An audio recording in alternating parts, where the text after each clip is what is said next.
Good morning, students. Today we are going to study the first chapter of business studies, that is nature and significance of management.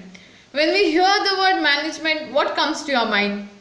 There may be so many topics like time management, money management. Yes, all these concepts even can be used in a management. They too need to be managed. For example, consider time. This one is a scarce resource which is very important for each and every person. Everyone need to manage this particular resource because it's scarce in nature. If in case of student life, one of the most neglected resource, but it need to be managed. For example, students are having exam on Monday. Already everybody have the negligence and they'll always leave to study on last day. So what students decide? They'll decide to study on Sunday. So Saturday will be the time for their refreshment, leisure. So when Sunday comes, they are not having the willingness of studying, but yet they need to study. But it is not possible for them to stop that particular time.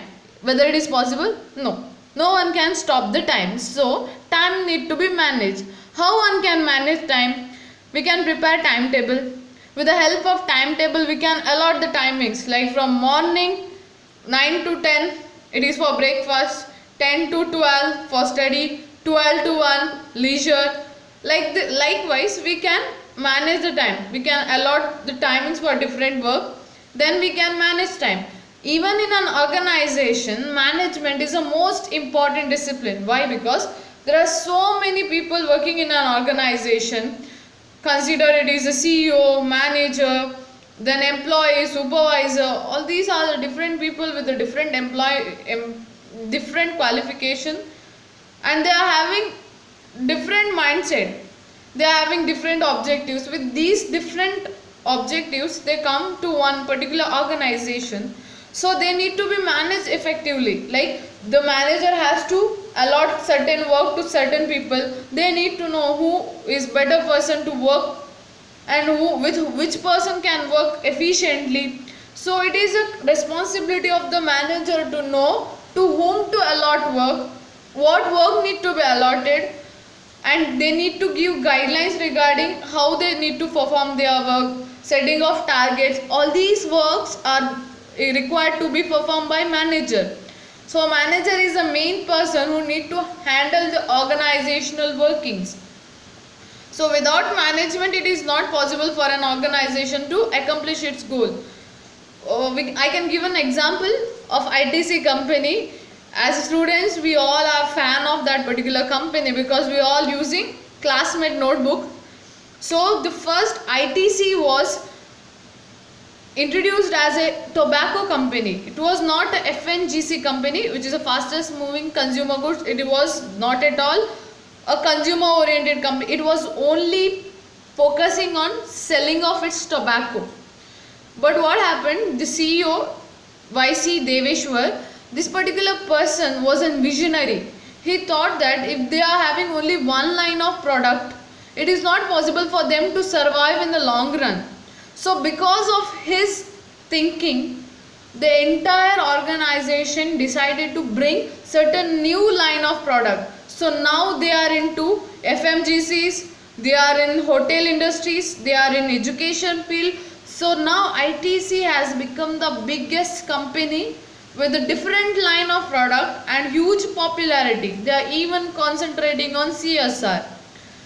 So this is why we say that management is an essential criteria for each and every organization to survive in the long run.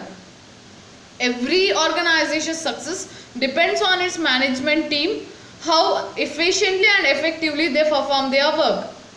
So this is regarding the introduction to management. Let us study in the next slide, that is introduction. So here you can see the picture which clearly depicts how management works. See, this one is a person who can be called as a CEO, manager, executive, chairperson. With the different names, the top management will be called. So this person is responsible for setting up the goals. He is responsible for managing all these people. He is responsible for guiding them how to perform their work. So he is a main person, and the responsibility of the top management is not an easy work. It is very stressful. They need huge commitment to their work. Then next comes the different departmental heads. They are having wide variety of works. The work of one manager differs with the work of another manager. Consider, first person may be a marketing manager, another one may be a finance manager, then another production manager. So what is the work of the finance manager? He need to understand which and all the sources are available to raise fund, and what and all the risk involved in an investment. So these are the works of the finance manager, which is totally different from the work of the marketing manager. Marketing manager need to understand and study the present market. They need to analyze or study regarding the demand pattern, whether enough demand is there for their product. If they are launching new product, they need to conduct market survey. They need to know the needs and wants of their customer.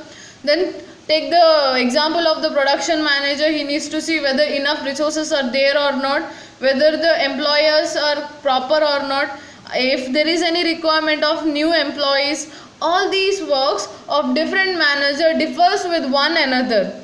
So it becomes a huge task for the top authority to coordinate their work. When there is a coordination among different departments, then only goals can be achieved. For example, if there is a production manager and there is a purchase department, if the purchase department is not going to understand the requirement of the production manager, whether it is possible for them to buy the required raw material. For example, the production manager has a goal of producing good quality of product. For that, the purchase department need to have a proper communication with the production department.